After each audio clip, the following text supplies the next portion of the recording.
Bonsoir mes chers amis et heureux de vous retrouver après une petite interruption.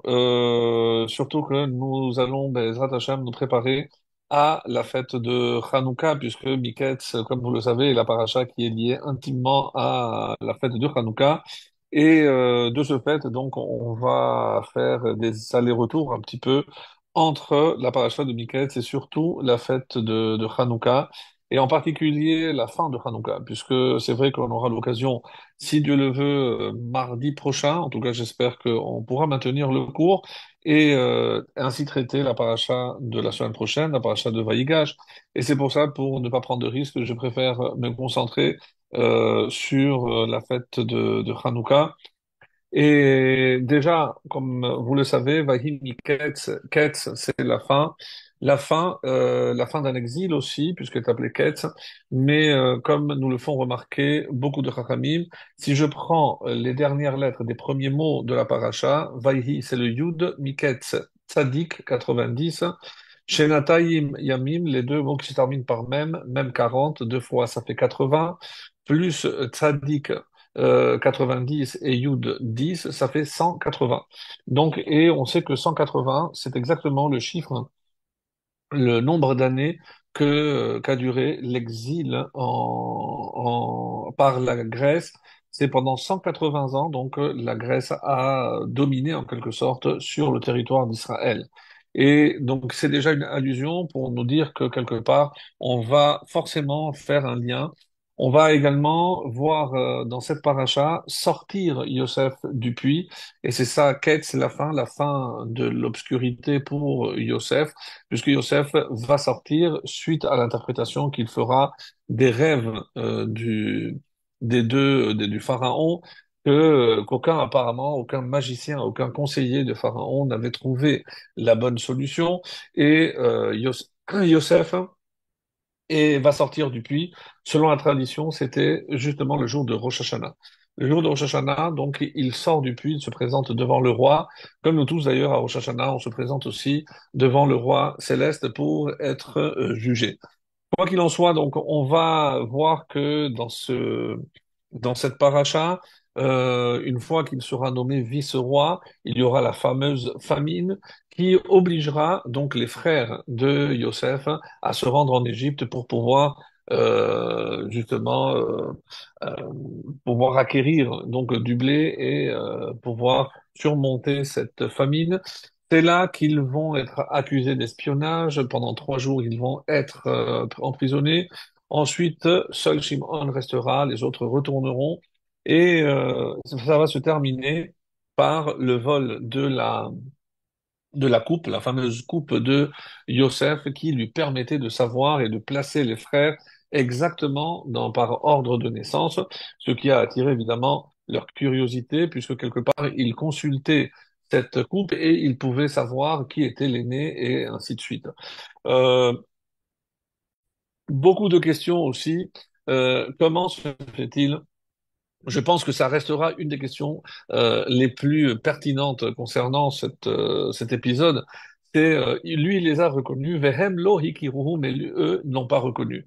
Alors c'est extrêmement bizarre et pour la simple raison, je sais ce que Rachid dit bien sûr parce que il était parti tout jeune à 17 ans. Là c'est un homme de 30 ans donc il a aussi la barbe.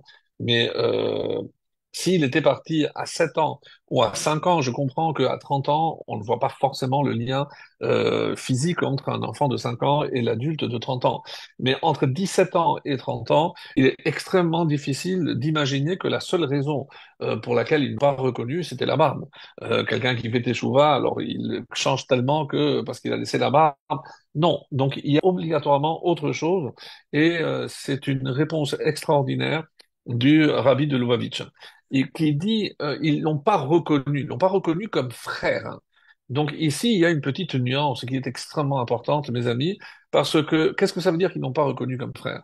Alors si on regarde depuis l'apparition d'Abraham, des patriarches, jusqu'à maintenant en Égypte, donc quelle était l'occupation principale des frères, des descendants de Abraham, Isaac et Jacob? Pour la plupart, ils étaient bergers. Rappelez-vous ce que d'ailleurs Yosef lui-même va conseiller au pharaon une fois que la semaine prochaine tout va rentrer dans l'ordre et qu'il va rapatrier toute sa famille en Égypte. Il leur dira, ah, mais comme ils ne peuvent pas se mélanger parce que eux sont des bergers, donc ils vont rester sur Goshen, donc pour maintenir une séparation entre le peuple juif et les nations. Et évidemment, vous voyez forcément le lien qui existe entre l'influence grecque, pardon, et ce qu'elle recherchait à assimiler, à helléniser toute la population juive. Et donc, quelles étaient les barrières? Et le premier qui va en quelque sorte mettre des barrières, précisément, c'est Yosef. Donc, et on va voir forcément qu'il y a un lien entre Yosef et la fête de Hanouka, et oui, parce que on va essayer par la suite d'apporter des éléments pour le prouver. Quoi qu'il en soit, donc on voit bien que il y a cette volonté et de la part de Yosef.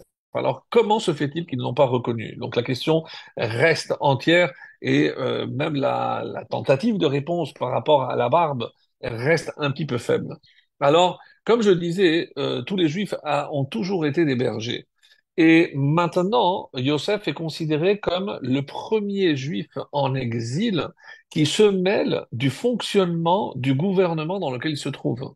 Donc, il n'est pas un simple conseiller ou un simple ministre, c'est le vice-roi. Autrement dit, ils n'ont pas reconnu, ils ne pouvaient pas imaginer qu'un juif, un descendant d'Abraham, Isaac et Yaakov, pouvait s'impliquer dans le devenir ou dans l'avenir d'un peuple tout entier en étant le vice-roi. Donc, c'est pas encore une fois physiquement qu'ils n'ont pas reconnu. Ça ne peut pas être notre frère, hein, alors que nous, on a déjà, comme si vous voulez, donc une occupation déjà tracée pour le peuple juif. Donc, c'était des bergers de père en fils. Donc, maintenant, rentrer en politique, rentrer dans le gouvernement, etc. Donc, c'était pour eux quelque chose de tellement éloigné. C'est comme ça que l'explique le rabbi, bon, évidemment avec les mots, mais et c'est ça qui fait que ils n'ont pas reconnu. Comment on peut imaginer qu'un juif puisse grandir dans un tel décor, avec une telle occupation, et rester intact? Donc, c'est pas possible. Donc, même si c'est vrai qu'on reconnaît ici notre jeune frère, mais ça ne peut pas être le même. Évidemment qu'il a épousé une Égyptienne, évidemment qu'il élève ses enfants comme des Égyptiens. Évidemment, ils se sont trompés sur toute la ligne. Et c'est pour ça que Yosef va leur en vouloir. Parce que quelque part, ils n'ont pas essayé de le juger favorablement. Et tout de suite, ils l'ont condamné. Lohikirun, non, on ne peut pas reconnaître en toi notre frère. Et c'est pas physique, encore une fois, vous avez bien compris que c'est pas parce que en apparence il avait changé qu'ils se sont dit mais qui c'est celui-là? Non, non, non, non. Il savait, il l'avait évidemment reconnu, mais pas en tant que frère. Pas en tant que frère.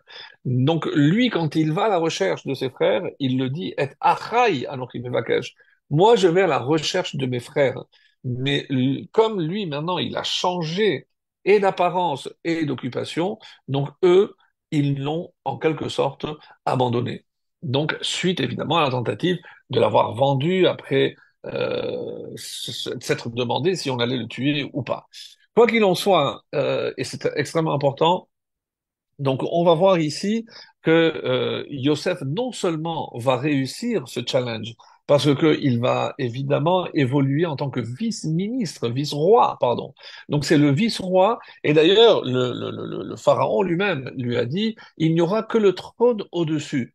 Et rien ne sera au-dessus. Et d'ailleurs, il y a quelque chose de très beau parce que on voit dans le rêve, par exemple, du roi, mais surtout du maître échanson, c'est que le roi, il buvait dans un kos. Donc, le mot coupe est appelé kos. Quand on va à la fin de notre paracha parler de la coupe, on va pas utiliser le mot kos, on va utiliser le mot gavia. Gavia, et beaucoup de nos maîtres s'interrogent donc sur l'utilisation de ce terme. Pourquoi, alors que nous, on a l'habitude d'utiliser toujours le mot kos, comment se fait-il que maintenant on passe à gavia?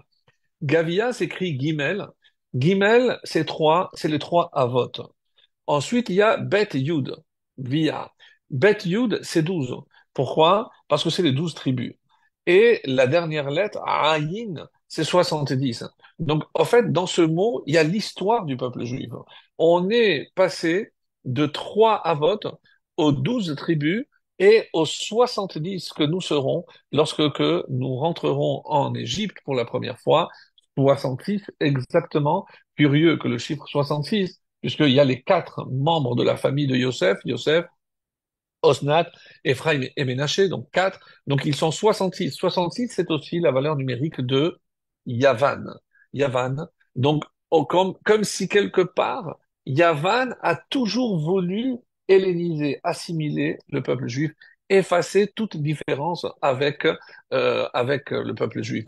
Et c'est ce qu'on va essayer d'analyser dans la suite de ce cours. Donc, juste pour nous acquitter de notre obligation de parler de la paracha, même s'il y a d'autres points évidemment, donc on voit, pour ceux qui s'en souviennent, il y a lors de l'invitation, lorsqu'il les invite pour manger, Utvoar Tevar, et va sacrifier. Utvoar Tevar, alors on dit que si je compte la valeur numérique, c'est 44. Utvoar Tevar 44. 44, c'est le nombre de bougies que j'allume à Hanouka. 36 de 1 à 8, plus les 8 encore du shamash. Donc 36 plus les 8, c'est 44 bougies. Il y a aussi Udvoar Tevach Vehachen. Vehachen, plus le dernier chet de Tevach, ça me fait le mot Hanouka. Donc il y a énormément d'allusions, encore une fois, dans cette paracha. Mais ce qui est assez curieux, et je ne vais pas le démontrer parce que ce serait très technique, mais d'après nos maîtres, on peut même savoir quel jour ils sont arrivés en Égypte. Quel jour les frères sont arrivés en Égypte? Et c'était exactement la cinquième bougie de Hanouka. Oui. Donc, comme d'après la tradition orale, il apporte des preuves à partir des psukim et d'autres. Donc, si je dis qu'ils sont arrivés le cinquième jour, et je vais voir qu'ils vont être emprisonnés pendant 3 jours, donc lorsqu'il va les libérer, c'est lequel? C'est le dernier jour de Hanouka. Zot Hanouka. Et d'ailleurs, on va trouver ce mot Zot, non seulement pour désigner le dernier jour de Hanouka, mais il va leur dire Zot Asu Virio. Faites ceci et vous vivrez. Et il les envoie chez son père pour leur demander de ramener le petit frère Binyamin. Donc, ce Zot ici, évidemment, évoque en nous le huitième jour de Hanouka. Donc, c'est là une allusion encore dans cette paracha avec la fête de Hanouka et en particulier, justement, le dernier jour. Mais on va donner plus de détails, si vous le voulez bien par la suite. Donc, nous savons que la fête de Hanouka, qui dure 8 jours, et pourquoi, donc, je disais tout à l'heure que la fête de Hanouka a un lien direct avec Yosef. Alors, évidemment, il y a énormément de choses qui ont été écrites, surtout dans le Mégalé Amoukot, un livre, je rappelle, de Rabbi Nathan Shapira, un kabbaliste, qui nous donne des détails vraiment incroyables, en disant par exemple que Yosef, comme vous le savez, la valeur numérique de Yosef, c'est 156. C'est aussi la même valeur numérique que Tzion. Tzion, un des noms de Yerushalayim, de Jérusalem. C'est aussi, nous dit le Mégalé Amoukot, la même valeur numérique que Melech Yavan, le roi de Grèce. Et aussi, avec un seul vav, donc j'enlève un des deux, et si j'écris Antiochus, eh ben c'est aussi 156. C'est-à-dire que quelque part, le Melech Yavan, Antiochus, la bataille qu'il livre, c'est une bataille contre Yosef. Mais pourquoi? Qu'est-ce que Yosef représente? Parmi les nombreuses réponses qui ont été proposées, on va en donner quelques-unes. D'abord parce qu'il y a marqué pourquoi quand on parle de la Grèce comme le troisième de notre exil, rappelez-vous, il y a d'abord Babel, il y a ensuite Paras et Madaï, Haman, ensuite il y a la Grèce, donc Yavan, et le dernier c'est Édom. Lorsque la Torah nous dit Veha'aretz haïta tohu bohu chosher al pene tehom.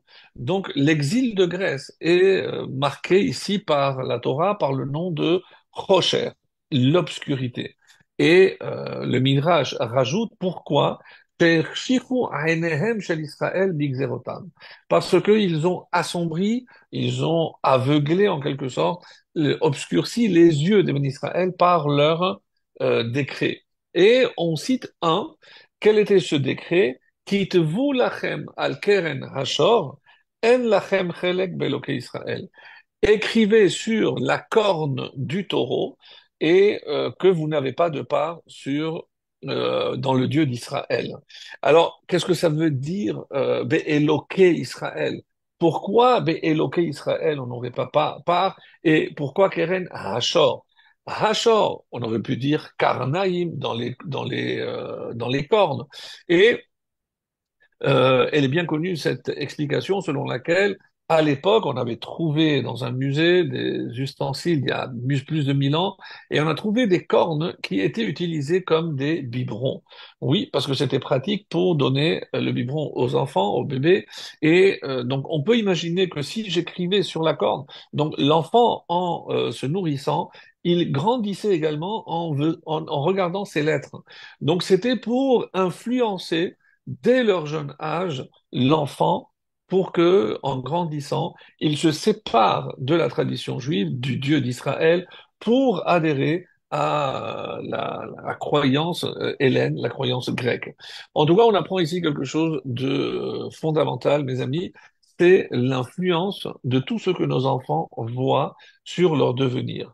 Des fois, on est un petit peu négligent en se disant, bon, c'est pas très grave, oui, c'est un petit peu violent, ça peut être des jeux, ça peut être des dessins animés, peu importe. Je ne parle pas de choses évidemment beaucoup plus graves. Mais il faut tenir compte du fait que tout ce qu'un enfant voit, eh ben c'est comme une éponge. Donc il absorbe tout. Et évidemment que ça va laisser des séquelles.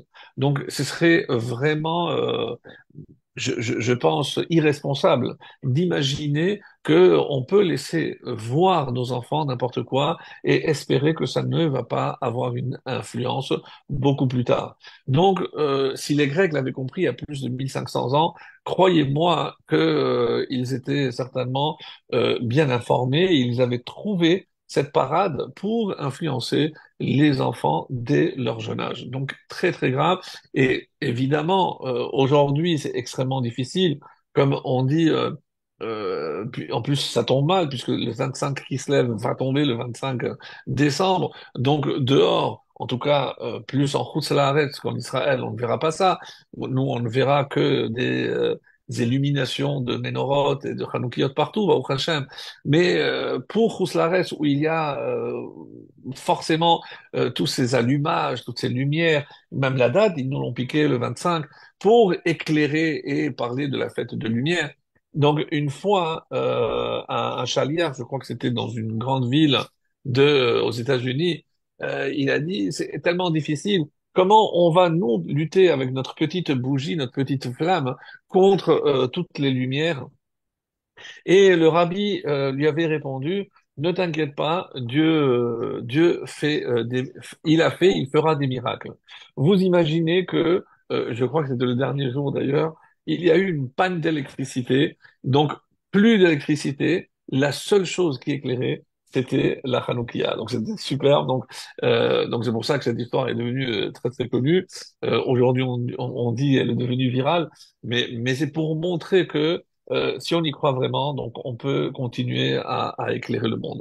Alors, pour revenir donc à Yosef, Keren Hashor, pourquoi Yosef?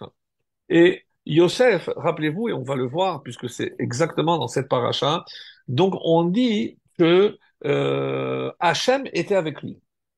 Même en prison, tout le monde voyait que tout ce qu'il faisait, tout ce qu'il entreprenait, il réussissait. C'était la fin de la semaine dernière. Et là, lorsqu'on le fait, on le présente devant le pharaon, il lui raconte, il lui paraît que tu sais, Shamati alecha lemor, j'ai entendu que tu sais interpréter, profite, mets-toi en avant, c'est l'occasion rêvée pour sortir de ton trou. Non, il lui dit, Bil Adai, non, c'est pas moi. Elohim ya'anet shalom parao. Donc c'est Hachem, et il utilise ici le mot Elohim. Donc lorsqu'il termine à la fin, et il lui raconte, il lui donne des conseils, et il lui dit, Ve'ata, et maintenant que le pharaon cherche un homme intelligent, avec du discernement, etc. Et écoutez bien, les paroles de Pharaon, qu'est-ce que Paro lui dit juste après, Vayomer Paro Lavadav, Animtsa Ish Asher Ruach Elokim Bo. Comment on peut trouver un autre homme avec l'esprit de Dieu en lui? Donc, il a fait connaître le mot Elohim en Égypte. Yosef est le premier qui a diffusé la connaissance de Dieu et en insistant sur le fait que non seulement il existe un Dieu, ça Abraham l'avait dit, mais il y a des règles, il y a des lois, et que Hachem, oui, interfère dans la vie de l'homme, puisque moi, si je peux interpréter ses rêves, dit Yosef, c'est parce que Hachem, parce que Elohim me permettra de le faire. Donc, Yosef est celui qui a introduit la notion de divinité de Dieu dans ce monde et de loi surtout. Donc, vous comprenez que maintenant, les Hélènes, les Grecs, ils vont dire non. Vous pouvez avoir vos coutumes, vous pouvez avoir vos habitudes, ça, il n'y a pas de problème. Mais ne mettez pas Dieu dans l'équation. Donc, pourquoi le Shabbat? Vous pensez que c'est Dieu qui vous le demande. Donc, vous avez besoin d'un jour pour vous reposer, mais choisissez le lundi ou le mercredi. Pourquoi ça doit être le Shabbat? Et quel rapport avec le bon Dieu? Ne mêlez pas Dieu au travail. Ça, c'est l'autre explication qui dit qu'est-ce que représentait le taureau à l'époque. C'était pour labourer, pour porter, c'était vraiment le symbole du travail. Donc, le travail, ça n'a rien à voir avec le bon Dieu. Vous, vous faites des efforts, vous avez des études, vous avez une bonne carrière, vous avez un bon salaire. Ça n'a strictement rien à voir avec le bon Dieu. Et c'est quoi cette notion de cesser de travailler tout un jour? Mais c'est n'importe quoi. Donc, vous comprenez que, au final, Yosef est celui qui a introduit donc dans le monde toutes ces notions de règles divines à exécuter dans le monde. Vous voulez allumer, mais allumez avec n'importe quelle huile. Qu'est-ce que ça veut dire pur, impur? C'est quoi ces notions? Il ne croyait pas en l'invisible. On avait déjà vu cette notion-là les années précédentes, je ne vais pas y revenir, mais parce que, évidemment, Dieu relève de l'invisible. Et comme tout ce qui est spirituel, donc la pureté, l'impureté, je ne peux pas l'expliquer avec un microscope, parce que je ne verrai pas l'impureté avec un microscope. Et ça, c'est quelque chose qu'il ne pouvait supporter. Donc, qui est l'initiateur et celui qui a introduit la notion de Elohim dans le monde? Et c'est dans notre paracha, mes amis, qu'on le voit, c'est Yosef. Donc, la Grèce part en guerre contre Yosef et ce qu'il représente. Mais plus que cela, il y a encore plus, oui, parce que il est dit que comment on proclamait la nouvelle lune. Donc, lorsqu'on regarde, par exemple, la mitzvah essentielle de, de Hanouka, bon, à part rajouter un petit paragraphe dans la Hamida, Birkat Amazon, faire le Hallel, évidemment, mais il y a aussi la mitzvah essentielle, c'est l'allumage de la Hanoukia le soir. Donc, on attend l'obscurité pour justement allumer. Si quelqu'un n'a pas la possibilité d'allumer, et donc il voit une Hanoukia allumée, il fait une bracha. Donc, c'est assez rare de faire une bracha sur une vision. Mais on le dit d'ailleurs dans le texte de Hanelot Halalou, El lanu reshut leishtamesh, on n'a pas le droit de s'en servir, El alir otan. Alors, comment j'accomplis la mitzvah, à part évidemment l'allumage, c'est la contemplation, les regarder. Et c'est pour ça que la halakha a imposé cette demi-heure où je dois contempler et évidemment je dois réfléchir à ce qu'elle représente et connaître l'histoire, le miracle, etc., etc. Donc, quand je regarde le Shabbat, par exemple, le Shabbat, je regarde le monde autrement. Donc, je ne me dis pas que moi, j'ai gagné parce que j'ai travaillé. Non. Donc, je change le regard sur le monde. Et d'ailleurs, je ne touche plus. Qu'est-ce que ça veut dire que tu ne peux plus utiliser l'électricité, etc. Mais je comprends pas. Mais c'est pas normal. On n'est pas des arriérés. Qu'est-ce que ça veut dire? Oui, il y a des choses que je ne peux plus toucher. Ça veut dire que je regarde. Lorsque je vais regarder, par exemple, la mitzvah de Mila. Alors, bon, là, il n'y a pas de... Vous allez me dire, ça n'a rien à voir avec la vision. Erreur. Erreur, mes chers amis, et je m'adresse évidemment surtout à la gente masculine, parce que la mitzvah de la Mila, alors on a dit, c'est ce qu'ils ont interdit. Ok, c'est très bien. Et nous, on se dit, ben, de toute façon, on n'est pas concerné, puisque qui a eu l'obligation de faire ma Brit Mila, c'est mon père. Donc, et moi, j'ai l'obligation de faire la Mila à mes enfants. Oui, ça, c'est par rapport à l'obligation du père de faire circoncire ou circoncire lui-même son fils. Mais en ce qui me concerne, ma propre Mila, j'ai un devoir de préserver la Brit Mila. Et préserver la Brit Mila, c'est comment, par quoi ça commence? Eh ben, en faisant attention à ce qu'on regarde. Et oui, donc encore une fois, on verra ici qu'il s'agit de la vision. Parce que malheureusement, les yeux regardent, le cœur convoite et le corps, donc avec ses désirs, il faute. Donc comment je... Lotaturu achare levavchem vachare einechem. Donc pour ne pas que ça atteigne le cœur, alors fais attention à ce que tu vois. Parce que sinon, après, évidemment, et on risque, lo aleno, qu'à Dieu ne plaise, de souiller la Brit Mila justement à cause d'une vision, d'une mauvaise vision. Donc si je ne fais pas attention à ce que je regarde, eh ben, je peux en venir à souiller, Hazve Shalom, la Brit Mila. Mais le plus clair d'après cela, c'est la Birkat HaChodesh lorsque je vais faire Birkat HaLevana, la bénédiction en présence de la lune. Donc c'est la seule ou rare fois où je vais faire une mitzvah parce que je vois quelque chose. Donc, et comment on proclamait Rosh Chodesh? Parce qu'il fallait, les Chachamim, ils savaient comment devait être la lune, mais ça suffisait pas. Il fallait qu'il y ait deux témoins qui aient vu. Donc, on met encore la vision justement en avant. Et donc, on comprend que ces trois mitzvot, et pourquoi maintenant, je peux même faire le lien avec Yosef, parce que Yosef, en voyant justement la femme de Potiphar, il aurait pu fauter, et c'est parce qu'il a vu autre chose d'ailleurs, ça c'était la semaine dernière, et j'y reviens parce que c'est un détail extrêmement important, c'est quand il a vu l'image, lui est apparu, dire ah l'eau à lui, mais c'est aussi 36. Donc, c'est une allusion aux 36 bougies de Hanouka, le fait qu'il a vu son père. Mais qu'est-ce que ça veut dire qu'il a vu l'image de son père ou sur la fenêtre, Halon. Et quand on sait que si c'était le soir, donc on voit son propre reflet. Et d'ailleurs, des Midrashim m'expliquent que c'est pas une image qui lui est arrivée en hologramme de son père. Non, il s'est vu lui-même et il s'est dit comment je vais continuer à voir, à me présenter devant mon père. Alors devant mon père, ça peut être évidemment devant mon père, Yaakov, mais devant mon père, si jamais je faute, comment je pourrais me présenter devant mon père? Et vous connaissez certainement cette très très belle histoire d'un rave qui a été invité un jour chez un très très gros donateur richissime. Et il est rentré dans la maison, il est resté époustouflé des œuvres d'art, quelque chose. Et après, il a vu dans une vitrine une Hanoukia magnifique en argent, et à côté, il a vu des débris de verre.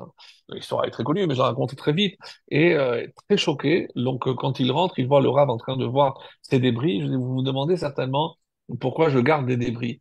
Eh ben, sachez que je ne vous ai jamais raconté, mais moi, j'habitais pas ici, j'habitais dans un petit village avec mes parents, et j'étais au Cheder. J'ai étudié que la Torah, et lorsque un tonton, le frère de mon père, il est tombé malade, et il a demandé si un des enfants pouvait aller pour s'occuper, rester avec lui. Donc moi je suis venu et j'ai commencé à l'aider. Et entre-temps, il est décédé. C'est moi qui ai repris ses affaires, j'ai fait fleurir, etc.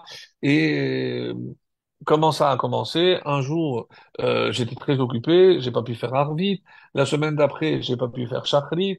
J'ai mis comme un tefillin. Et petit à petit, et c'est comme ça que l'Yetzirara, on connaît comment l'Yetzirara fonctionne. Jamais on passe d'un extrême à l'autre, mais on passe par petits paliers. Et c'est ça le plus dangereux, parce que c'est comme cela. Lorsque je sens que je laisse tomber quelque chose à laquelle je tenais fermement, attention, parce que ça, c'est le piège du Yetzer Hara, et dès que je vais laisser tomber cela, donc ça va dégringoler, là, allez, nous.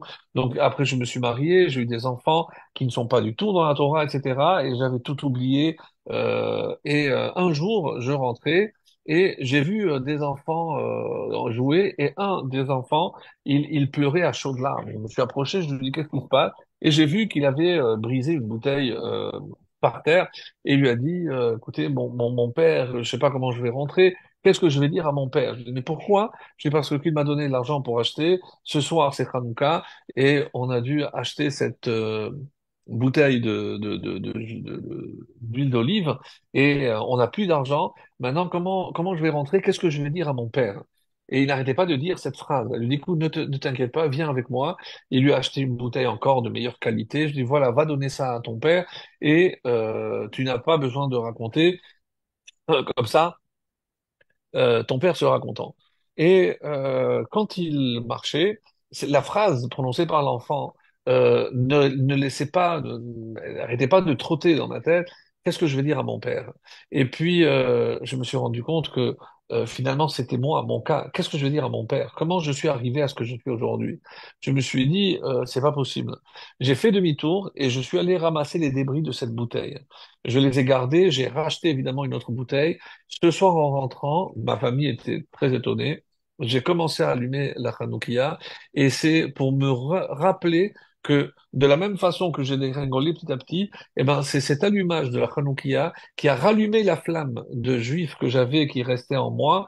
Et aujourd'hui, bon Hachem, je suis dans la Torah, mes enfants sont dans la Torah et avec ce que Dieu m'a permis d'avoir, eh ben, j'aide justement vous, Rav, et des gens qui sont dans la Torah. Donc, une très belle histoire pour montrer que il y a encore des miracles de nos jours et à Hanouka vraiment vraiment il faut y croire.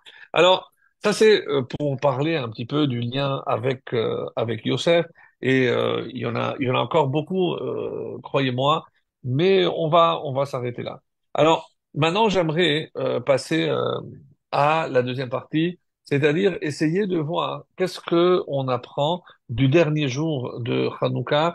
Alors, on ne trouve pas forcément des choses écrites dans Shulchan Aruch, mais beaucoup dans les livres de Chassidoute, oui, dans la Chassidoute, accordent énormément d'importance à ce jour qu'on appelle Zot Hanouka, et on trouve aussi dans les livres de Kabbalah.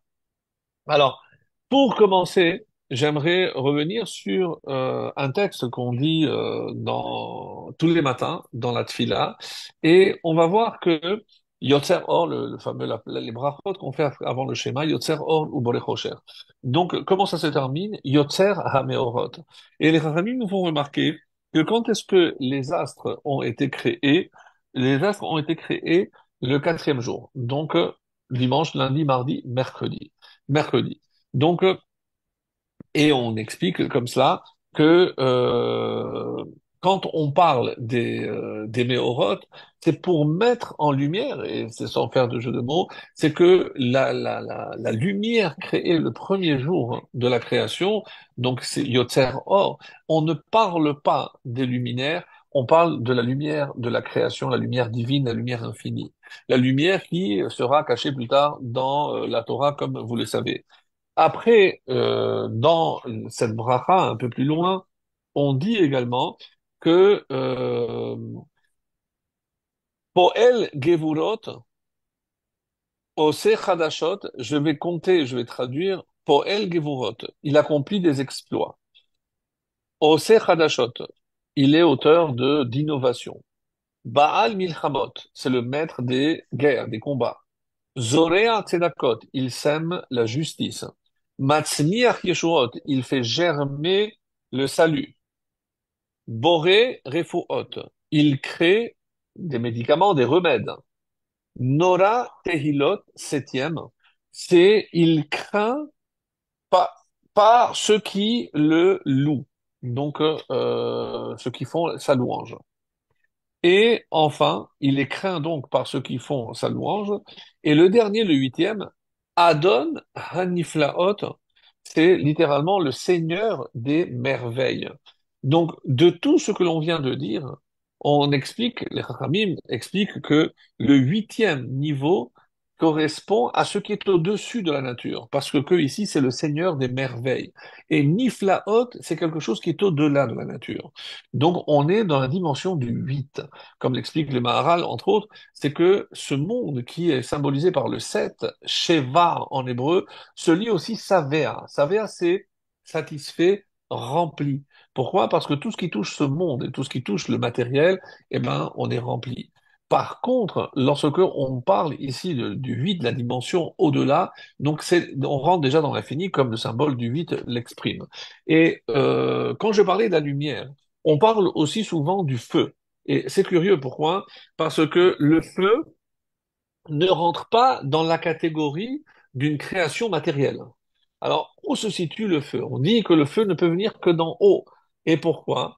Parce que tout ce qui est matériel, lorsque j'enlève, par exemple, si j'ai une certaine somme, si je donne, eh ben, je possède moins. Et bien ça c'est vrai pour tout, sauf la lumière. La lumière, je peux allumer autant de lumière autour de moi, ça n'enlève pas, ça ne diminue pas la lumière initiale. Donc on est déjà dans quelque chose qui est de l'ordre du spirituel. Et c'est pour ça que la Torah, elle, a été comparée au feu Esh Dat Lamo. Où est-ce que je retrouve justement ces notions-là? Dans le premier mot de la Torah, Bereshit. Bereshit est composé de Berit, l'alliance Esh. Esh, c'est le feu. Mais on trouve aussi le mot Shabbat. Donc c'est assez curieux parce que dans ce mot, il y a les trois grands principes, parce que les trois sont appelés par le mot Brit. Il y a une alliance. Et les trois sont appelés d'ailleurs par Zot. La Torah, Vezot, la Torah aussi. Donc, qu'est-ce que cela veut dire? Donc, qu'on a la Brit Mila, la Torah et le Shabbat. Et les trois sont un pacte éternel avec Akadosh Baruch Hu. Et les trois, donc, se trouvent dans le premier mot de la Torah. Il est raconté au nom de Rabbi Shimshon d'Ostropoli, donc un grand kabbaliste italien, qui a vécu à peu près 400-500 ans, à l'époque des pogroms de Chmielnicki. Donc des pogroms vraiment terribles qui ont décimé des villages tout entiers de juifs. Euh, la population, ils violaient les femmes, ils brûlaient, c'était vraiment quelque chose d'horrible. Et Rabbi Shimshon de Stropoli, c'est juste pour qu'on ait une petite aperçu de son niveau, il a convoqué un jour le Satan pour lui poser la question, qu'est-ce qu'il faut faire pour que arrête ces pogroms, ces décrets? Et il lui a répondu la chose suivante. Eh ben, le jour où le peuple juif cesse de faire le Shabbat, la Brit Mila et étudier la Torah, eh ben, ça s'arrêtera. Et qu'est-ce qu'il lui a répondu? Que tout disparaisse, mais on ne touchera pas un mot, ni une lettre, ni de Shabbat, ni de la Mila, ni évidemment de la Torah. C'est pour vous montrer donc à quel point ces trois choses sont tellement importantes.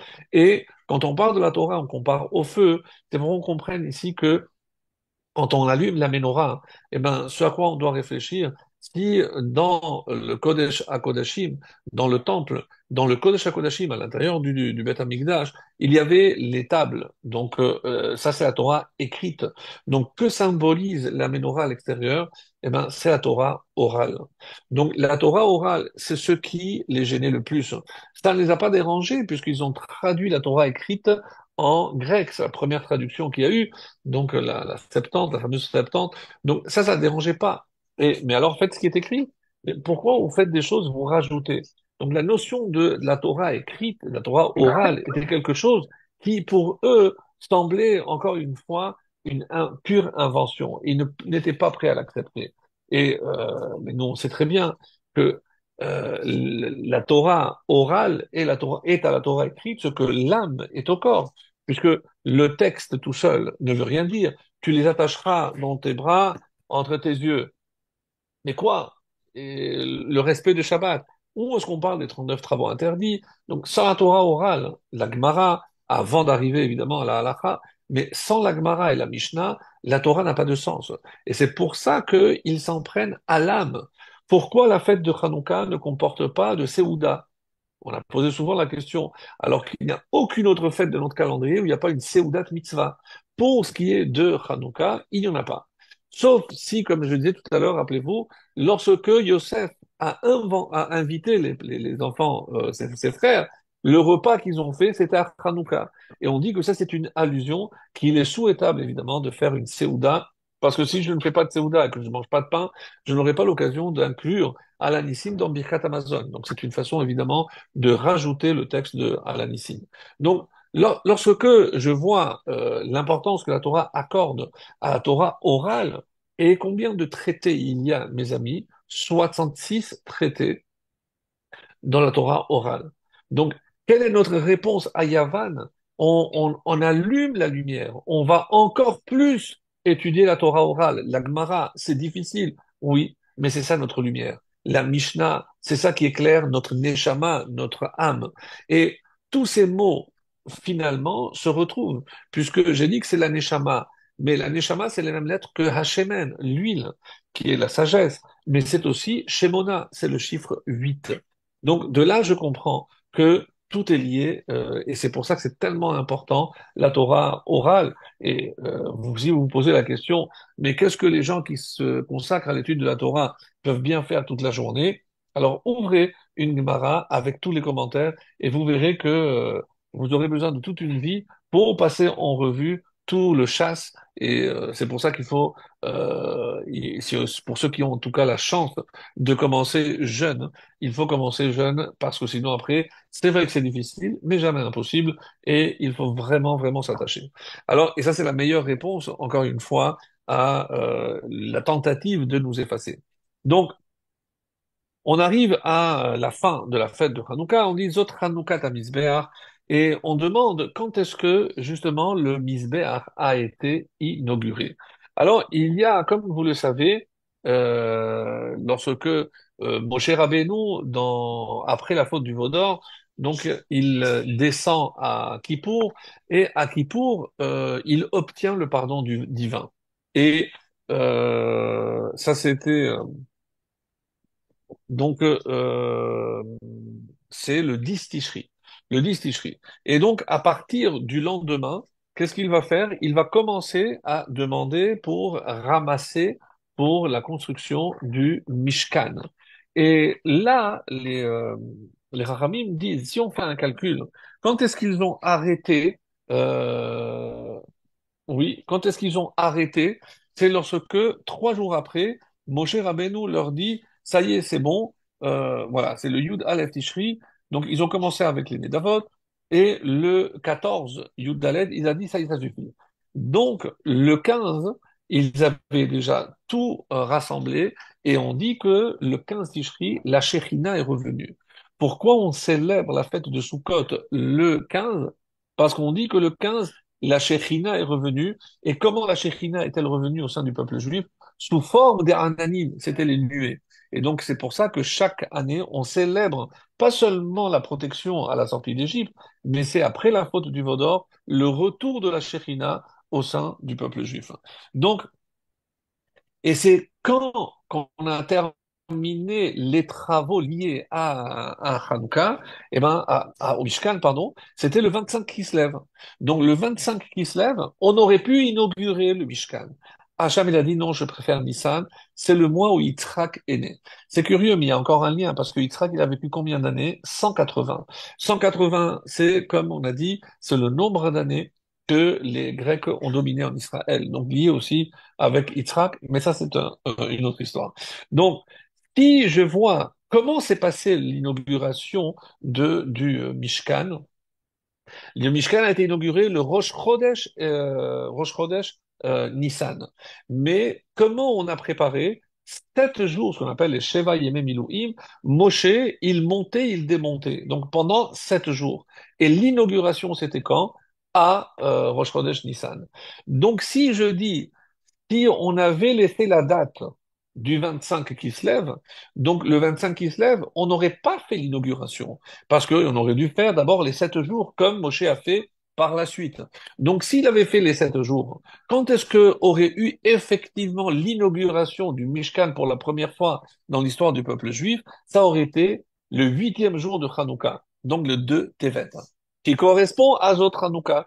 Donc Zot Hanouka aurait dû être l'inauguration pour la première fois du Mishkan dans le désert. Alors, et c'est qui correspond à non seulement que la Shekhina va descendre, mais elle va rester. Et c'est ça ce que symbolise donc ce 8e jour de Hanouka, c'est la Shekhina. Mais on va voir qu'il y a beaucoup plus, comme on va nous on va le voir. Alors, on chante, nous aussi, Lecha Esbach Zebach Toda. Et dans le Hallel,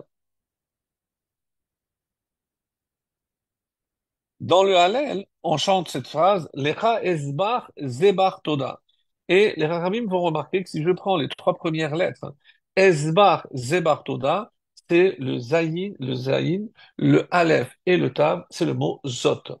Lecha Esbach Zebach Toda, c'est vers toi que je vais offrir le Korban Toda, de remerciement. Alors c'est quoi ce Korban Toda et qu'est-ce qu'il vient faire ici? Parce que on dit que c'est une coutume chez les Chassidim que le 8e jour de Hanouka, on introduit le Mizmor Letoda pour remercier Hachem. Et on a vu ça aussi comme c'est rapporté. Qu'est-ce qui est dit? Donc, le Admon de Belz, donc, nous dit, comme je viens de le faire, que le Misbéach, il a été inauguré un huitième jour. Donc, pourquoi? Parce que c'est rapporté dans Megillat Ta'anit qu'il a fallu, puisque n'oubliez pas, qu'ils avaient souillé également le Misbéach, l'autel. Donc, on n'a pas pu offrir de sacrifice, même si la menorah a été allumée le jour même, c'est-à-dire le 25 qui se lève, ils ont allumé la Hanoukia, la menorah, mais les corbanotes, ils ont voulu remercier Hachem pour la grande victoire. Et rappelons encore une fois que c'est pas qu'on a passé sous silence le miracle de la guerre, mais la fête de Hanouka n'a pas vraiment de lien avec une victoire militaire, même s'il a eu lieu. Pourquoi? Parce que c'était les Hashmonaïm qui sont allés livrer bataille aux Grecs et pas l'inverse. Les Grecs ne se sont pas attaqués, n'ont pas voulu porter atteinte à notre intégrité physique. C'est pas comme Haman, c'est pas comme Purim. Oui, il y a une Séouda parce que le corps a été en danger.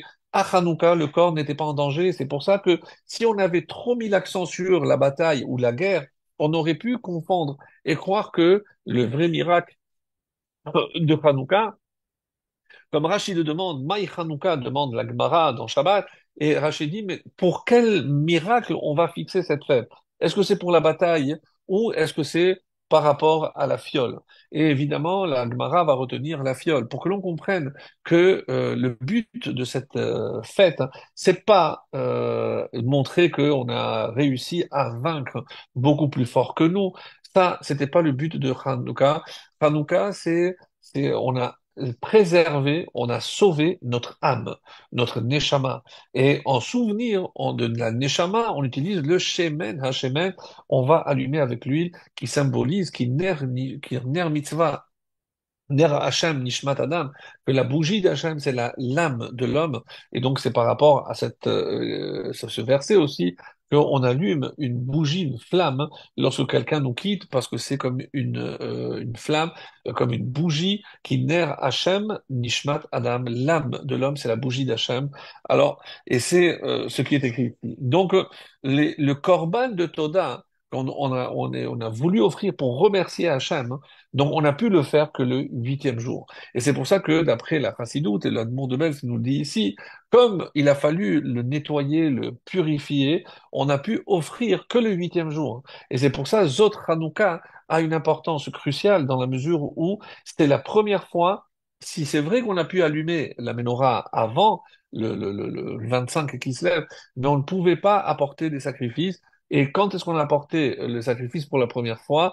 Depuis qu'on a récupéré le Beth Amikdash, c'était le huitième jour de Hanouka, et c'est pour ça que on a l'habitude de dire que c'était le Korban Toda et de lire le Mizvan Toda.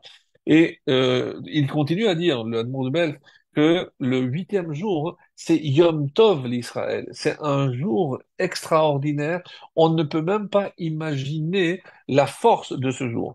Alors, à titre d'exemple, et ça, c'est le Gaon de Vilna qui nous donne cet exemple magnifique. On dit que si on calcule parmi les fêtes qu'on avait dans notre calendrier, quand est-ce qu'on aurait dû dire le Hallel complet, mais on l'a pas fait.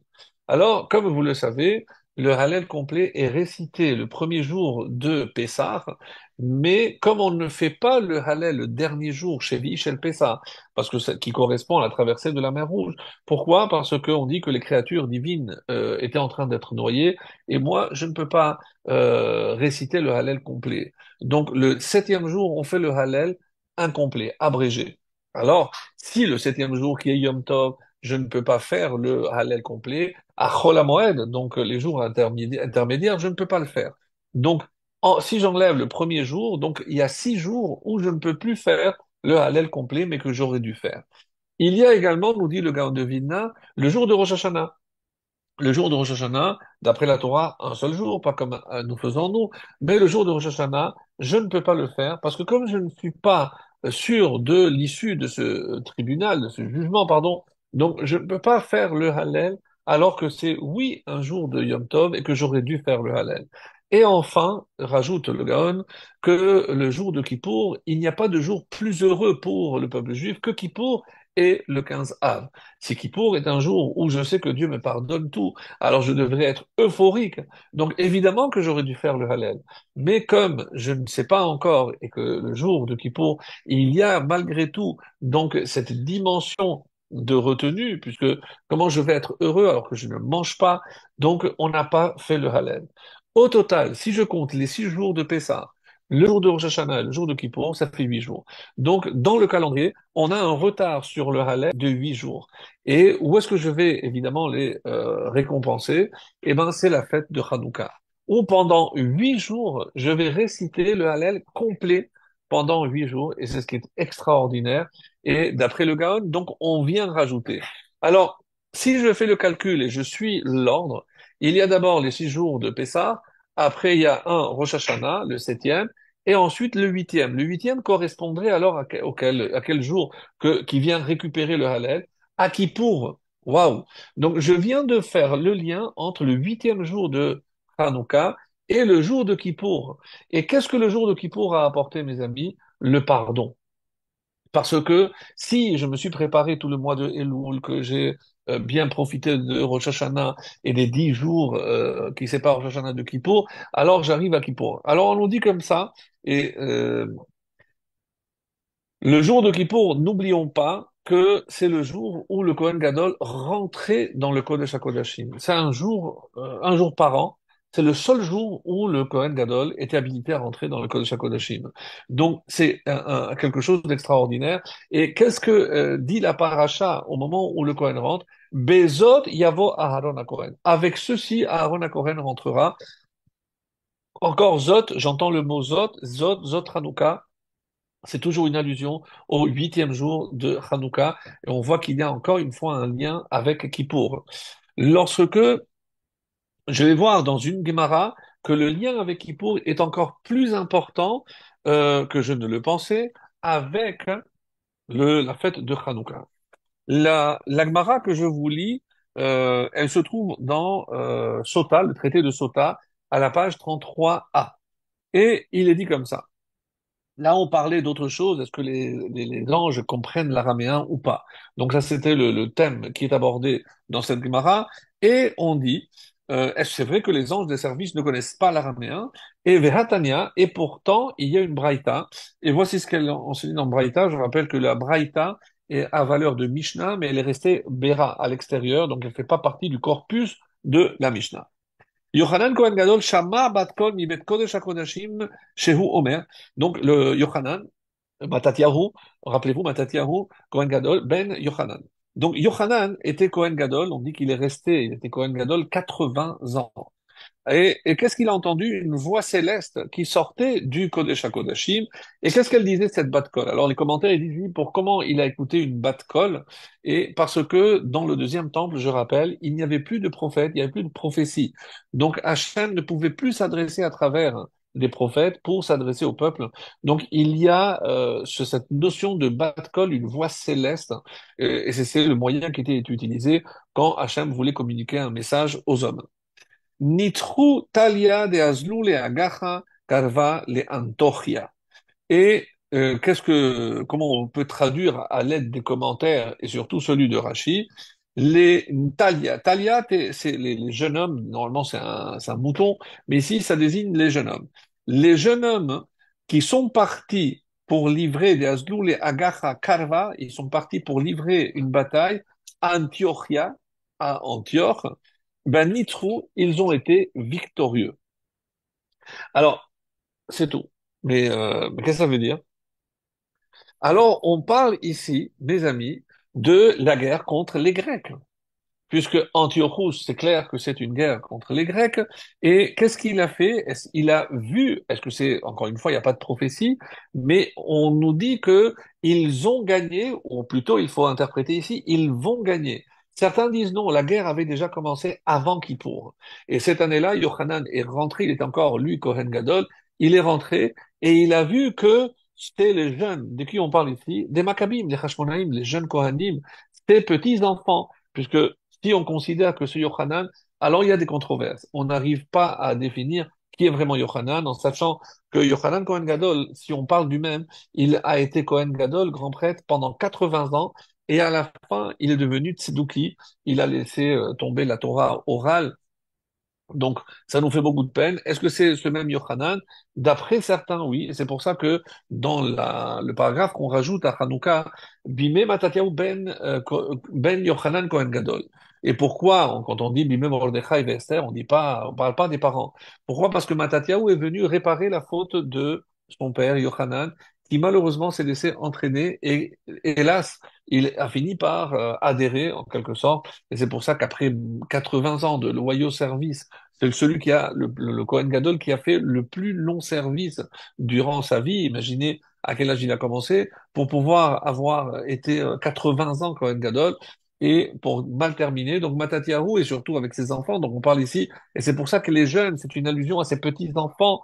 Et on parle ici évidemment des fils de Matatiahu, dont Yehuda, Maccabi, Eliezer, etc. Donc, et ils vont gagner. Donc, quand est-ce que on a su qu'on allait remporter la victoire et on parle ici évidemment de la fête de Hanouka à Kippour. Donc, on voit encore dans cette Gemara qu'il y a un lien entre Kippour et la fête de Hanouka. Et parce qu'on ne le fait pas souvent, mais je vais citer, puisque j'avais dit que dans la Chassidoute, on trouve énormément de références à Vezot Hanouka, et on en trouve ce que je vais dire maintenant dans les Kitve Moharan. On parle ici de Rabbi Nachman de Braslav. C'est vrai que je ne le cite pas souvent, mais en tout cas, sur ce thème-là, sur ce sujet, il est très prolixe, il a des textes extraordinaires. Et qu'est-ce qu'il rajoute? Alors, je vais le dire avec mes mots, je ne vais pas le citer littéralement, mais si je dis qu'il y a un lien entre Kippour et Hanouka, en tout cas le huitième jour de Hanouka, il va plus loin en disant que tout ce que je pouvais obtenir à Kippour, je pourrais aussi l'obtenir à Hanouka quand le huitième jour de Hanouka. Donc, Mashit Salarta, si à Kippour tu as atteint un tel niveau où tu as pu accéder à un pardon total et autres, alors, quand est-ce que tu vas le recevoir clairement, où tu vas voir le résultat de ce que tu as œuvré, tout ce que tu as œuvré depuis Rosh Chodesh Elul, avec les slichot, la teshuva, etc. Quand est-ce que tu vas voir vraiment ces résultats? Eh ben, tu vas le voir précisément le huitième jour de Hanouka. Donc, le huitième jour de Hanouka, mes amis, est un jour avec une puissance spirituelle qu'on ne peut même pas imaginer. Et c'est pour ça que je tenais absolument à le dire avec un peu d'avance. C'est vrai qu'on aurait pu en parler la semaine prochaine, on aurait été la veille de ce huitième jour, mais afin vous voyez bien que je n'ai pas terminé, il y a tellement de choses à dire qu'on aurait peut-être dû zapper la paracha de Vaïgash, sur laquelle, oui, je voudrais revenir. Mais en tout cas, pour mettre en avant aussi donc ce miracle. Et à ce propos, j'aimerais aussi rapporter ici une autre anecdote extrêmement importante. Vous savez que on dit que c'est un jour, on va le voir tout à l'heure, un jour propice pour demander véritablement, parce que les portes sont ouvertes, comme à Kippour ou Hachem nous concède son pardon et il faut profiter pour demander tout ce vraiment dont on a besoin, mais d'un cœur pur et simple. On peut le faire évidemment lors de le dernier allumage, puisque cet allumage, si vous réfléchissez bien, inclut tous les autres. Parce que le huitième jour, ben, j'ai rallumé la première bougie du premier soir, la deuxième, la troisième, j'ai allumé tout ce. Donc le huitième jour comporte et inclut tout ce qu'il y avait précédemment. Et on va voir qu'il y a d'autres détails à ce propos, mais par rapport à cela, on sait qu'il y a aussi beaucoup de demandes pour un bon zivoug, et on dit que le huitième jour est propice pour demander un conjoint qui nous soit, en tout cas, le conjoint idéal, et pour avoir des enfants. Donc, toutes les demandes, on devrait profiter ce huitième jour. Et je disais que il y avait une anecdote intéressante parce que il y avait un couple qui n'arrivait pas malheureusement à avoir des enfants Et ils ont découvert, alors qu'ils avaient essayé pendant plus de 10 ans, ils avaient essayé toutes les ségoulottes possibles et imaginables. Et Dieu sait s'il y en a, et chaque fois on en invente des nouvelles. Et là, il est tombé sur une qui avait trait à Hanouka, et on lui a dit, si tu veux avoir des enfants, eh ben, il faut que tu trouves de l'huile d'olive faite à la main. Il s'est dit, mais où je vais trouver ça? Donc il s'est renseigné et effectivement, dans un petit village, il y avait une fabrication artisanale et quand il s'est rendu, il a vu qu'il n'y avait pas de machine électrique, il n'y avait rien. Tout était manuel et il a dû passer et attendre quasiment 4 heures pour avoir une bouteille. Donc, et il a vu comment il pressait les olives, etc. Donc c'était vraiment manuel comme à l'époque. Et elle est sortie l'huile, évidemment, pas aussi raffinée on peut l'avoir aujourd'hui dans les supermarchés. Donc, elle était un peu sale, mais c'était de l'huile pure, vraiment faite à la main.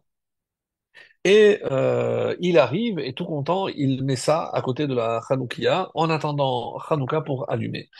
Euh, Quand il commence à préparer, d'après il dit que c'est une bonne ségoula de préparer l'allumage déjà 3 jours avant, et donc il prépare, il prend la Hanoukia et il ne trouve pas la bouteille d'huile qu'il avait achetée, et il devient fou, je dis, mais c'est pas possible, et il demande à sa femme. Il fait, chérie, est-ce que tu as vu une bouteille d'huile? Il m'a dit, elle lui a répondu, je ne sais pas si tu fais allusion à une bouteille vieille et sale qui était à côté. J'ai pas compris qu'est-ce qu'elle faisait là. Oui, je l'ai jetée. C'est bien fou. Alors, elle a dit, ah d'accord. Il dit rien. Il sort il quitte la maison et il fait des efforts surhumains pour se retenir, pour ne pas s'emporter, pour ne pas s'énerver. Et dit Hachem, si tu me mets cette épreuve, c'est que je dois trouver les forces pour surmonter. Il ne faut pas que je m'énerve contre ma femme. Et au contraire, je vais profiter de ce moment-là pour faire un vœu. Et à partir de maintenant, je vais faire tout ce que je pourrai pour autrui, en commençant par ne jamais m'énerver avec les autres. Et une fois qu'il a trouvé son calme, il est retourné chez lui. Il n'a évidemment rien dit à sa femme, mais je vous laisse deviner la suite. 9 mois plus tard, hein, il a eu un enfant. Il a eu un garçon. C'est ce que le Chachami m'explique, hein. C'est que au-delà de toutes les ségoulottes qu'on peut essayer, encore une fois, mais la plus grande ségoula, c'est d'aller au-delà de notre nature parce que il avait évidemment toutes les raisons du monde de s'emporter, de s'énerver, de tout, évidemment, ça aurait été justifié. Mais le fait qu'il se soit retenu, ce miracle d'aller contre ta nature, qu'est-ce qu'Hachem lui a dit? Si toi tu vas contre ta nature, alors moi je pourrais faire que la nature se mette à ta portée.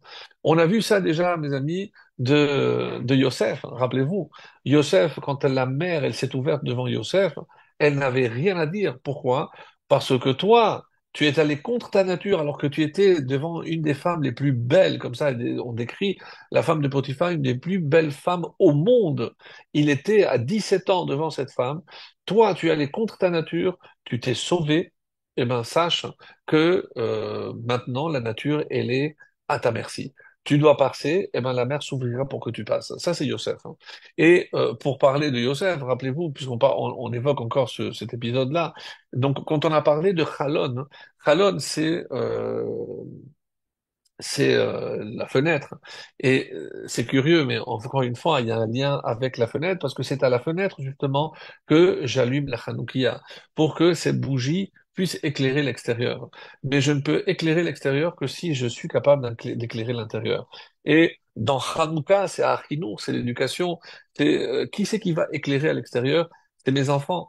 Parce que même lorsque moi je quitterai ce monde, je laisserai ces lumières qui continueront à diffuser, à propager donc la lumière que eux auront reçue dans mon foyer et toutes ces valeurs-là, ils continueront à les transmettre. Donc la fête de Hanouka est avant tout une fête de transmission. N'oubliez jamais.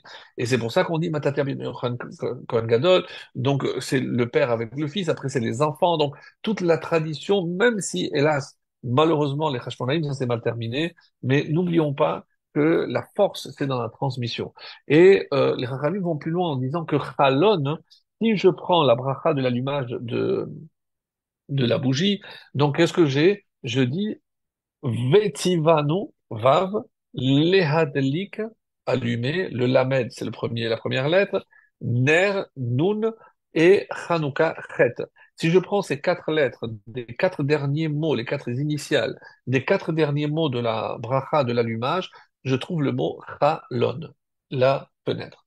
Donc, évidemment qu'il y a, il y a un lien, parce que j'allume à la fenêtre, mais parce que la fenêtre aussi, c'est à éclairer vers l'extérieur, et aussi que Chalon est aussi assimilé à Chalom, puisque Chalom, c'est un rêve, que c'est grâce au rêve que Yosef est arrivé à faire ce qu'il a fait, et quelque part, on dit que la différence entre les rêves de Yosef et les rêves de tous les rêves qui sont racontés dans la Torah, c'est que tous les autres rêves, il y a toujours un réveil. Pour Yosef, on parle jamais de réveil, parce qu'il a rêvé réveillé. Donc, il était éveillé et ses rêves, finalement, c'est les aspirations. Ce à quoi on aspire dans ce monde, ce qu'on on veut viser dans ce monde. Et on dit, quel est ton rêve? Ton rêve, c'est pas lorsque je suis endormi, ce à quoi je rêve. Non. Ce à quoi je rêve, c'est que je peux croire que j'ai évidemment des objectifs ou des aspirations que je pense ne jamais atteindre. Non, un juif ne peut jamais se dire une chose pareille. Et Yosef est venu nous le montrer. Il a pu se hisser du bord du puits où il se trouvait, le puits. Il est allé de puits en puits, le puits par ses frères, le puits ensuite en Égypte, pour se hisser et devenir le vice-roi d'Égypte.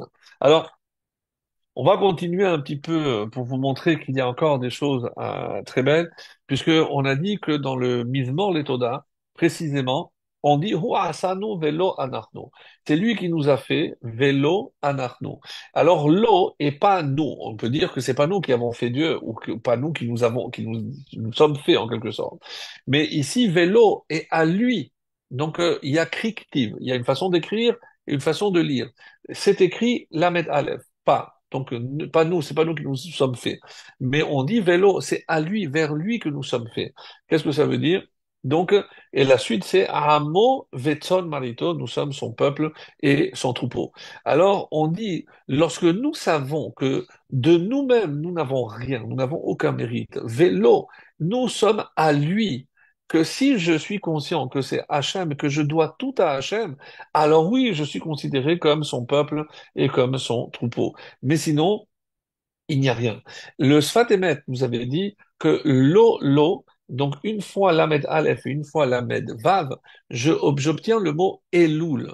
Et qu'est-ce que c'est Elul? Lorsque je prends les deux lots, je les mets côte à côte, Lamed Vav, ce qu'on on va lire, et même si c'est pas écrit, c'est 36. 36, c'est évidemment les bougies toujours de Hanouka. Parce que tu nous as donné l'eau.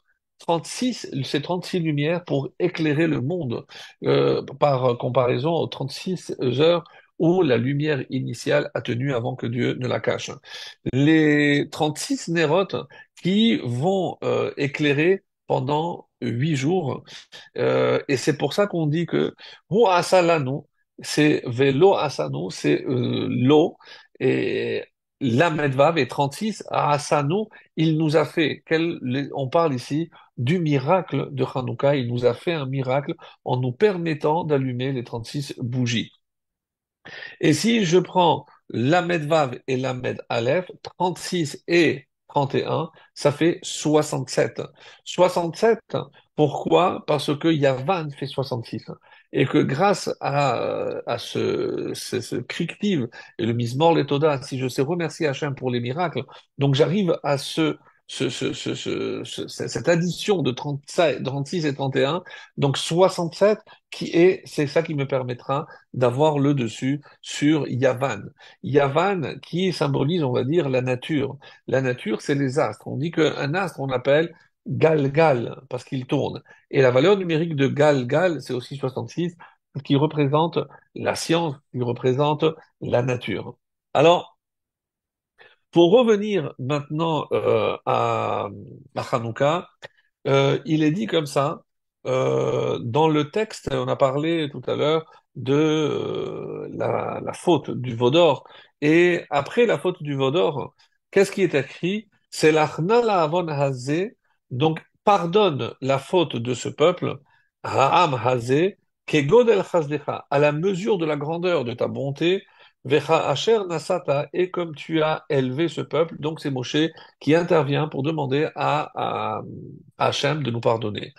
Et les Chachamim qui cherchent toujours, parce que évidemment que les Chachamim ne perdent pas le temps. Et quand ils cherchent des allusions, ils cherchent des indices, eh ben ils finissent toujours par le trouver. Et c'est curieux parce qu'on a dit que c'était lié à la faute de à Kippour, et juste après la faute du Vaudor qui sera pardonnée à Kippour, donc Moshe utilise cette expression. Et là, on nous dit, remarquez. Si je prends les 5 mots suivants, la première lettre, les initiales, Hazé, le He, Kegodel, comme la grandeur, Hasdecha, le Chet, ta bonté, Vecha Asher, et comme Nasata, tu as porté. Si vous prenez ces 5 lettres, vous obtenez le mot Chanukah. Comme si quelque part on nous projette encore de Kippour, où on obtiendra le pardon à Hanouka, pour nous dire que ce qui a été scellé à Kippour, c'est-à-dire le pardon et tout ce que Hachem va nous donner, eh ben, quelque part, il y a une suspension de 3 mois, et c'est 3 mois après, le 8e jour de Hanouka, qu'on pourra bénéficier de tout ce qui nous revenait depuis Kippour.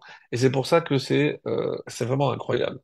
Et d'ailleurs, donc on dit aussi que Yishayahu, Bezot Yechupar Avon. Et par cela, la faute sera pardonnée. Toujours dans cette explication, c'est quoi Bezot? Quand est-ce que la faute de Yaakov sera pardonnée définitivement? Bezot. Bezot, c'est-à-dire à Zot Hanouka, le 8e jour de Hanouka, c'est là où tout sera définitivement pardonné et Dieu vous accordera tout ce que vous demanderez. Alors, je vais commencer à conclure, mais ah oui, si, presque, oui. Alors, on va terminer par une étude magnifique du Bnei Issachar. Je disais dans l'introduction que c'est essentiellement les livres de Kabbalah et les livres de Chassidut qui nous parlent de la grandeur du 8e jour de Hanouka, de cette 8e bougie. Et le Bnei Issachar commence par nous rappeler que dans les Aseret HaDiberot, les 10 commandements, combien de lettres y a-t-il? Et il les a comptés, et on trouve 620. 620 qui correspond au mot Keter, Keter qui est une couronne. Alors qu'on sait qu'il y a 613 commandements, alors c'est quoi les 7 que je rajoute? C'est ce qu'on appelle les 7 lois des Rabbanan. Donc les gens pensent aussi que c'était les 7 lois de Noach, mais non, les 7 Noachide sont déjà incluses dans les 613, donc c'est les 7 qu'on a rajoutés par la suite. Et le Malbim nous pose une question magnifique, et je pense qu'on avait vu ça Shavuot, mais je m'en souviens pas. Alors, il dit la chose suivante, c'est que si je compte le nombre de lettres qu'il y a dans les 5 premiers commandements, c'est-à-dire Ben Adam, La, Makom, donc toutes les lois qui régissent ma relation à Dieu, il y a 533 lettres. Et dans Ben Adam Lachavero, entre moi et mon prochain, donc ce qui reste, 87, paz. Paz, donc une pierre précieuse. Paz, donc si je dis que les 2 tables avaient la même taille, et que ici il y a 533 lettres, et ici on a 87. Alors, comment c'est possible? Eh bien ici, les lettres doivent être très petites, écrites très petites ou gravées très petites pour que tout rentre dans une pierre. Alors que la 2e table, eh ben, les lettres étaient grandes. Et le Malbim dit, Mashechashuv Lachem, ce qui est vraiment important pour Hachem, il l'écrit en grand. C'est-à-dire si, bah, la preuve, c'est qu'il y a lotirtsar, lotinaf, c'est 2 mots, donc ça va très vite. Donc forcément, c'est écrit plus grand. Et le Malbim nous dit, si Dieu a voulu que ça soit écrit plus grand, c'est parce que il voulait qu'on comprenne que c'était plus important. C'est dans notre comportement vis-à-vis d'autrui est tellement important, et c'est pour ça qu'on dit que même à Kippour, les fautes que j'ai commises à l'égard de mon prochain, elles ne sont pas permises. Et il y en a qui disent que dans chaque faute que je fais avec mon prochain, il y a aussi une faute parce que j'ai transgressé ce qui est écrit dans la Torah. Donc, j'ai aussi fait une faute vis-à-vis de Dieu. Et tant que je n'ai pas obtenu le pardon de la faute vis-à-vis de mon prochain, eh ben, la dimension dans cette faute de la faute vis-à-vis d'Hachem n'est pas pardonnée, même si je dis que Kippour pardonne toutes les fautes vis-à-vis d'Hachem, pas celles qui sont incluses dans la faute que j'ai commise vis-à-vis de mon prochain. Donc, extrêmement, extrêmement important. Le Khatam Sofer nous dit, si je prends les 7 dernières lettres de la Seret HaDiberot, donc celles qui correspondent finalement aux 7 mitzvot des Rabbanan, et c'est quoi ces deux mots? Asher l'erecha, qui appartiennent à ton prochain. Alors, il va nous dire comme ça, je vais passer très vite, parce que mais c'est très beau, et ce Khatam Sofer est magnifique. On dit que chaque lettre correspond à on va dire, les lois des Chachamim. Le Aleph, c'est Avelut. Toutes les lois de la Avelut ne sont pas incluses dans la Torah, ça vient que des Chachamim. Shin, c'est Simchat Chatan Vekala. C'est ce qu'on appelle les Sheva Brachot. Donc, d'où je sais que je dois faire Sheva Brachot pendant 7 jours et faire les lettres, c'est des Rabbanan. Resh, Rechitza, laver, qu'est-ce que je dois laver? Netilat Yadayim, je dois laver les mains. Après, il y a le mot l'erecha. Lamed lechem akum. Donc, le pain qui n'est pas allumé ou le pain d'un non-juif qui serait interdit si je peux me procurer du pain du juif. Resh, c'est reshuyot ve'eruvin. C'est tout ce qui touche les parties communes et autres, le eruv. Donc, toutes les mitzvot qui sont liées au eruv. Ayin, les re'echa. Ayin, c'est Amalek. Amalek, évidemment, c'est la fête de Purim, la lecture de la Megillah. Et Kaf, puisque c'est Recha, le Kaf, c'est Kohanim. Et Kohanim, c'est qui, où il y a une fête avec des Kohanim, c'est évidemment Hanouka. Donc c'est merveilleux. Sur Adam Sover est extraordinaire. Comment il a retrouvé les 7 lois des Chachamim dans les 7 dernières lettres des 10 commandements. Donc, et en disant que, puisque c'est le dernier décret des Chachamim, donc la dernière loi, donc c'est les dernières fêtes, c'est les Kohanim, donc c'est par rapport à la fête de Hanouka. Et le Bnei Issachar reprend ça et dit c'est intéressant, pourquoi? Parce que la dernière lettre, du coup, c'est Kaf. Et si j'écris Kaf, Kaf, c'est la main, c'est la pomme. Pourquoi? On dit que Hachem, il tend la main, les Kabel Shavim, pour ramener ceux qui se sont égarés, pour ceux qui se sont perdus. Et Kaf, c'est la pomme, donc c'est une allusion à Kippour. Kaf, Kippour, parce que c'est là où Hachem reçoit et accueille et pardonne tout le monde. Si je prends Kaf et je dis à l'envers, c'est par ces fioles. Donc, je retombe à Hanouka, c'est la fameuse fiole avec le sceau du Kohen Gadol. Donc, comment tout est lié, imbriqué, c'est vraiment quelque chose de merveilleux. Et en préparant, je me suis dit qu'il y avait des choses vraiment extraordinaires dans la Torah. Donc, Ad Hanouka, et d'après ce que le Béni Sachar vient dire ici, c'est que même jusqu'à Hanouka, j'ai la possibilité de faire Teshuvah.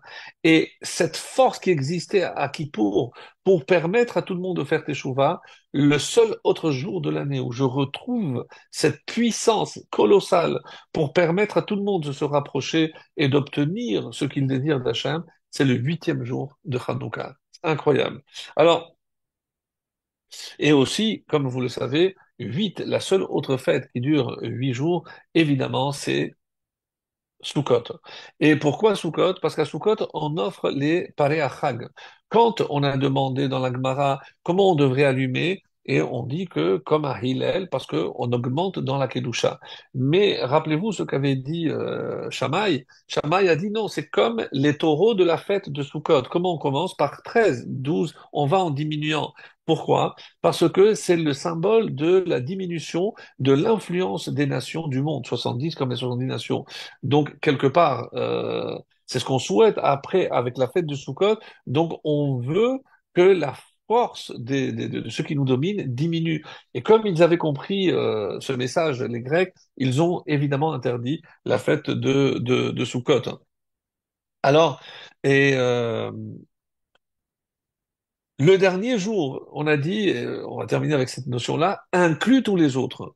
Mais on a parlé aussi du chiffre 13. Rappelez-vous, parce que 13, c'est quoi 13? On dit que lorsque ils sont rentrés, et il y avait la muraille qui s'appelle Soreg, on avait parlé les années précédentes, ils ont fait 13 brèches. Pourquoi 13? 13 est lié intimement à Sukkot, à Hanouka. Oui, vous allez me dire, mais c'est le chiffre 8 plutôt. Oui, mais aussi le chiffre 13 où on voit le chiffre 13. Alors le Harizal nous explique que c'est les 13 midot de Rachamim d'Hachem, les 13 midot de miséricorde. Hachem, Hachem, Kel, Rachum, Vechanoun. Donc, et où on retrouve ces 13, et c'est pour ça que c'est important d'après le Harizal, parce que on devrait chaque jour, chaque mot de la bracha, les Hadik Ner Chanukah, et c'est pour ça qu'on dit pas Shel, pour qu'il y ait 13 mots, et à chaque mot correspond une des vertus d'Hachem de miséricorde. La deuxième beracha, chez Hassan Nissim Lavotenu Bayamamim, aussi comporte 13 mots, et 13 plus 13, c'est 26, c'est évidemment le Shem Havayé. Où je trouve 13 aussi, et alors ce serait très long, mais 13, c'est le nombre de lettres Abraham, Yitzhak et Yaakov, 13 lettres en tout. Si je prends Sarah, Rivka, Rachel et Léa, je trouve aussi 13 lettres en tout, donc ensemble 26. Et on pourrait aller plus loin. Donc on voit bien qu'il s'attaque à l'essence même du peuple juif, et c'est pour ça qu'on touche ici au 13. Donc, le Bnei Issachar va dire que ce que nous allons faire le dernier jour de Sukkot va avoir une influence sur toute l'année. Oui, vous avez bien entendu, sur toute l'année. Et c'est pour ça que on a dit donc en conclusion que le huitième jour de Hanouka est peut-être comparé aussi à Kippour, mais aussi puisqu'on parle de 8 jours. Donc si je prends et je fais comparaison avec Sukkot, le huitième jour, je vois que c'est Simchat Torah. Donc il y a aussi un lien avec Simchat Torah. Et vient le Hadmour de Rogine, Zechuto Yagen Aleinu, qui nous protège tous sur son mérite, et ils disent comme ça, un enseignement merveilleux, et c'est notre conclusion.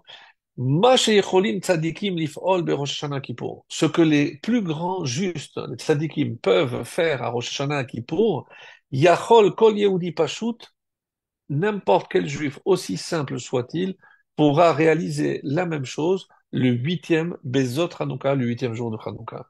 Donc là, c'est vraiment le summum. Et pourquoi et à quoi peut être bon ce huitième jour? Et c'est comme je disais dans mon introduction, mais ça va être aussi ma conclusion, que ce soit pour Pkidat Akarot, pour que les femmes stériles puissent tomber enceintes. Alors, on dit aussi pour les shidduchim, pour, ton, pour trouver son conjoint. Et Yomze Mesugal dit le Hadmo de Rogine dans ces mots, Limshor Alecha Bene Chaye Umzone. Bene des enfants, Chaye la vie, donc le pardon, et Maisonné et la parnassa. Donc, Aliede Nerot Hanouka, Havianle, comme c'est marqué dans la Gemara, dans Shabbat, c'est grâce aux bougies de Hanouka qu'on peut avoir Benim Talmidei Chachamim, des enfants connaisseurs de la Torah. Donc, on n'a pas assez mesuré la portée de ce huitième jour. Parce que il y a aussi les 12 tribus où on va faire l'inauguration du Mishkan. Mais on va lire un nassi par jour. Donc, qu'est-ce qui se passe le dernier? Eh ben, je suis obligé de dire tous les autres.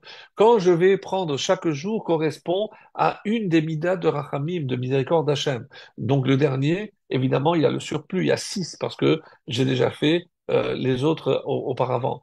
Donc, je vois que le huitième jour, il y a une accumulation plus importante que les jours précédents, plus évidemment tout ce qui correspond à ce qu'il y avait avant.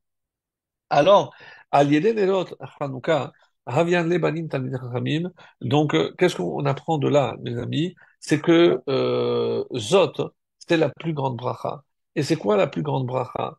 C'est évidemment voir réussir nos enfants dans le domaine de la Torah. On dit que allumer une bougie, c'est transmettre une flamme à nos enfants. Eh ben, peut-être que c'est là le message le plus beau, le plus important, à savoir que ce pourquoi je dois prier, qu'est-ce que je devrais demander ce huitième jour? Eh ben, que mes enfants puissent éclairer le monde avec la Torah qu'ils vont accumuler, avec tout ce que moi, ou ce que je pourrais faire en sorte qu'ils puissent accumuler comme connaissance de Torah, que eux aussi ils puissent éclairer le monde. Parce que au final, c'est ce qui est dit ici, c'est que la Géoula, elle va arriver aussi par Zot, et la bracha aussi arrive par Zot. Comment s'appelle la dernière paracha? Vezot habracha. Vezot, donc où je retrouve la plus grande bracha? Dans Vezot. Et où est-ce que je vois Zot? C'est Zot Hanouka, le huitième jour. Donc qu'Hachem vraiment nous concède toutes les brachot pendant cette fête, mais en particulier ce huitième jour, que Hachem apporte la lumière dans tous les foyers d'Israël, que par tous ceux dont on a besoin, des enfants, la parnassa, le shalom bayit, un zivouk pour toutes les personnes qui désirent se marier, encore une fois pour fonder un foyer. Et si on imaginait que chaque foyer, c'est aussi le foyer pour la Shekhinah. Donc évidemment que la Shekhinah veut.